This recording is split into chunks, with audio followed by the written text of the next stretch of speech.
Y polémica sigue generando el supuesto antigabrielismo de la oposición, concepto acuñado por el diputado y presidente de Convergencia Social, Diego Ibáñez. Hoy la ministra del Interior, Carolina Toá, dijo que le da vergüenza ese tipo de controversias. Para hablar de este y de otros temas, estamos ya en conversación con el senador de la UDI, Juan Antonio Coloma. Senador, gracias por acompañarnos. ¿Qué tal? Muy buenas tardes, ¿cómo están ustedes? Bien, muchas gracias. A ver, varios puntos, pero primero, ¿es la oposición antigabrielista, como ha dicho el diputado Ibáñez?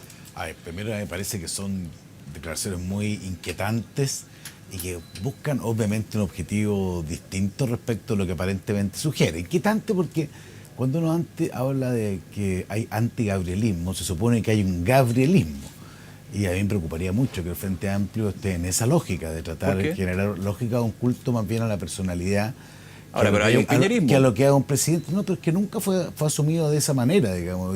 Cuando fallece, ¿no? Uno puede entenderlo. Pero bueno, es mi visión. Desde el piñerismo. Es mi visión que el gabrielismo y plantear un antigabrielismo. Y yo creo que tiene un objetivo distinto, que de alguna manera es la segunda parte, lo que tú preguntabas, digamos, esta lógica de señalar, digamos, que que hay una oposición que trataría de negar la sal y el agua, y por eso que se habla del antigabrielismo, antigobierno. Claro. Que yo creo que es súper, partido muy injusto, digamos. Nosotros es raro porque, por otro lado, el mismo gobierno decía que este ha sido un periodo muy exitoso en materia de proyectos de ley aprobados.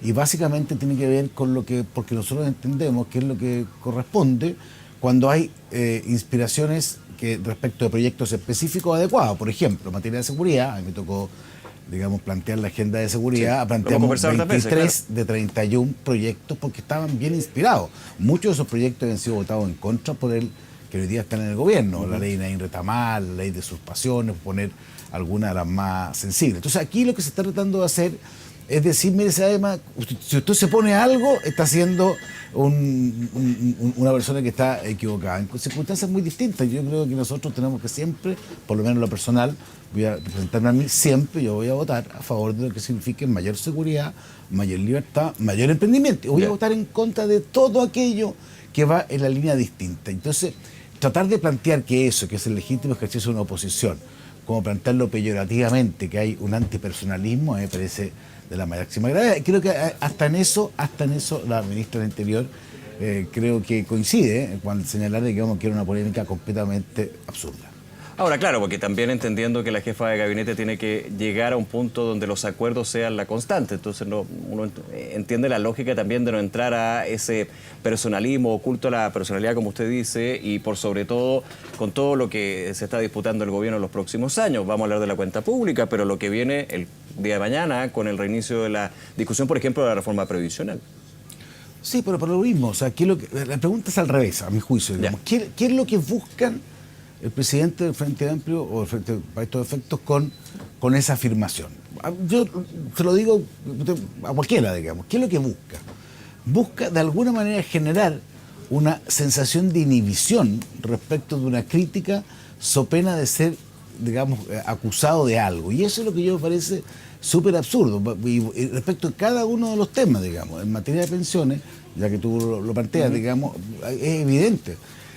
Si hay algo que fue muy importante y útil del proceso constituyente, primero, fue que creo que hubo una madurez política muy profunda de todo el país. Se volvió a hablar de cosas políticas en todas las casas de Chile, y creo que eso fue importante. Y ahí hubo conclusiones, que lo más importante, se recuperó el sentido de nación, el principio de autoridad y, entre otros, el derecho de propiedad. Y ahora, por eso la gente con dos procesos fallidos. Por eso, pero las discusiones son importantes. Lo que queda, digamos, de lo positivo. Es que es útil también. Sí. Uno siempre tiene que buscar la distintas cosas. Creo que el proceso fue interesante, fue importante para un país. Y eso uno lo recoge. Bueno, ese mismo proceso nos hizo entender de cuando uno habla de pensiones, uno tiene que decir, bueno, ¿cómo tengo que tener dos objetivos? ¿Cómo mejoro las pensiones del futuro? Y eso tiene que ver con la capitalización individual, y cómo mejoren las pensiones del presente. Y ahí es donde tenemos una discrepancia muy a fondo. El gobierno o la ministra dice que en el fondo hay que meter la mano en el bolsillo a un porcentaje de lo que los trabajadores todos ahorran, digamos. En circunstancias que nosotros pensamos que eso hay que financiarlo con recursos del Estado. Hay un problema ahí porque el concepto, senador, perdón, el concepto para lo que se está discutiendo, meter la mano al bolsillo de los ahorros es un concepto o es una expresión bastante despectiva que el gobierno podríamos tenerlo acá y decir no le estamos metiendo la mano a nadie. Pero es muy gráfica, mano. Si yo que lo he dicho por primera vez, esto lo he visto 20 veces en distintas expresiones, porque en el fondo es decir, mire, para pagar las pensiones usted, si en vez de que una parte de sus plata, que es suya, digamos, vaya a su cuenta individual, se va a entregar al Estado para que lo distribuya entre distintas personas. Mi pregunta es, ¿cuál es el esfuerzo que está haciendo el Estado por recurrir a esos dineros? Te voy a dar un dato que es bien interesante que el lunes se dio a conocer, yo no lo había visto antes. La eficiencia del Estado. Codelco, que es una empresa relevante, el año 2022 ganó 330.000 millones de pesos.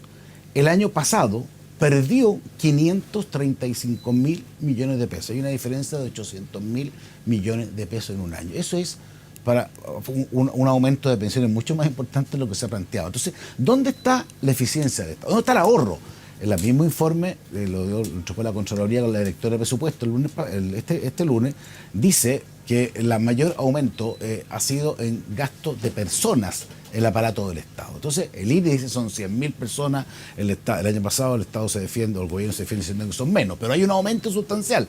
Entonces, uno dice, ¿cómo no va a ser razonable que haya, cuando hay un problema de esta naturaleza, fortalecer el pilar individual y, por otro lado, las pensiones actuales, hacer un esfuerzo adicional del Estado, con una eficiencia mayor de las empresas, con un ahorro propio de los gastos? Entonces, eso que parece sentido común, como que se disfraza en esta discusión y pareciera, digamos, que eso es absurdo. Ese es respecto del tema. Y para qué le digo de otros temas que están vinculados. Vamos a ir a eso, El ministro de Hacienda, dame un segundito, el ministro de Hacienda habla de que hay que, después de la discusión de cumplimiento tributario, que está en la Comisión de Hacienda, vamos a entrar a una alza de impuestos.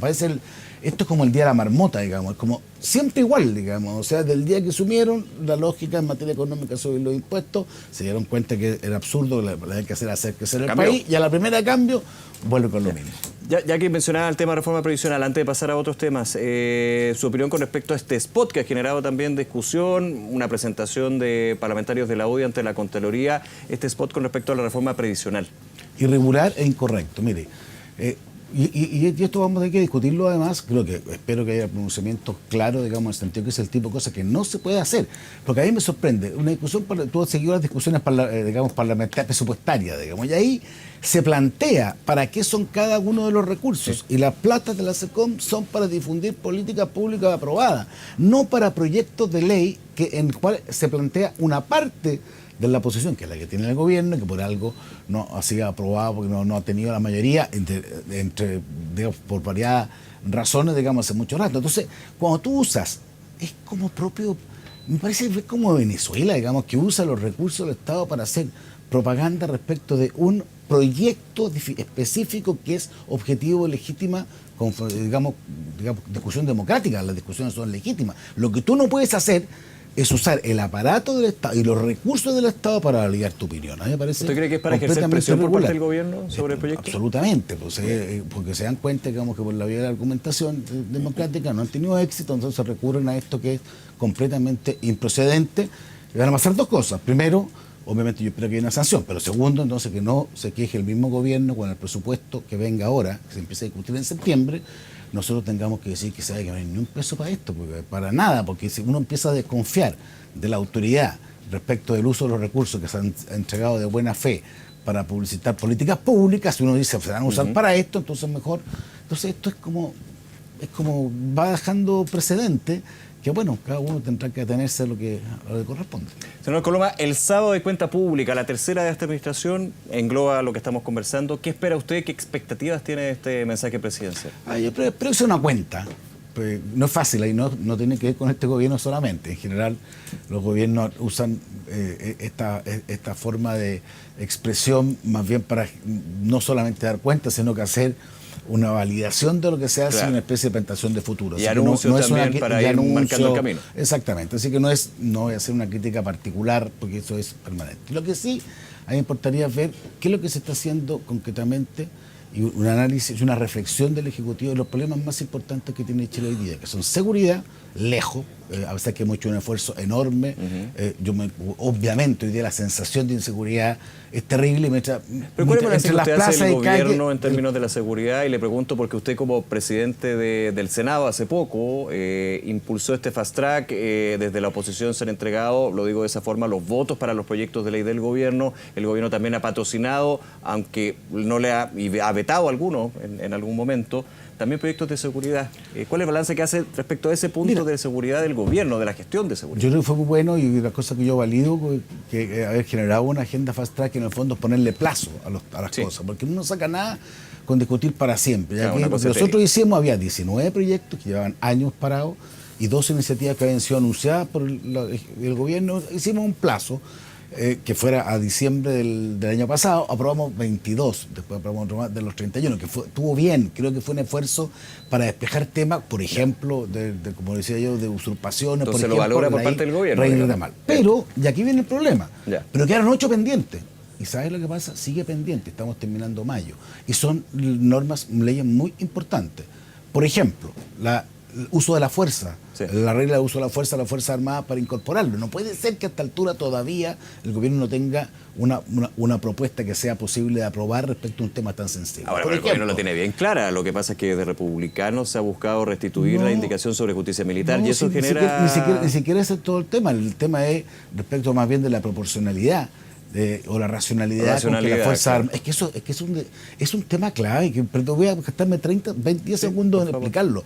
Las Fuerzas Armadas, cuando son llevadas a defender o enfrentar la delincuencia o el orden público, uno no puede pedirle proporcionalidad.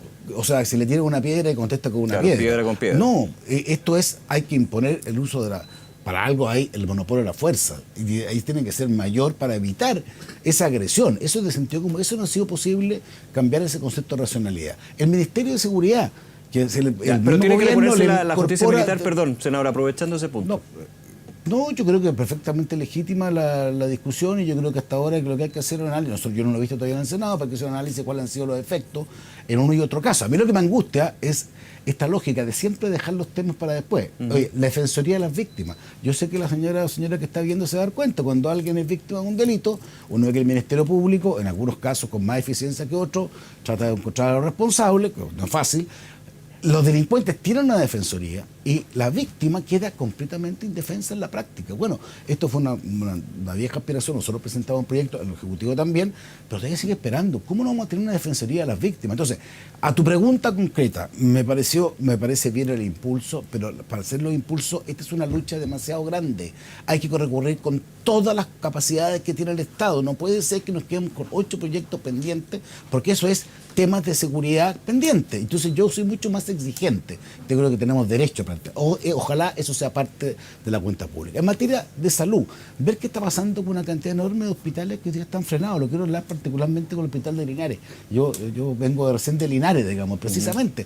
No puede ser un proyecto que se inició hace 3 años que debería tener el 70% de avance, tenga un poquito más del 20%, porque hay una discusión del Ministerio de Salud, presupuesto, ya nadie sabe. Ahora, que respecto, y son 8 es un problema bien estructural, porque esto traspasa gobierno. Hemos visto se habían resuelto. Senador, hay muchos proyectos de hospitales, centros médicos que se terminan aplazando y pasando. Al final se resuelven.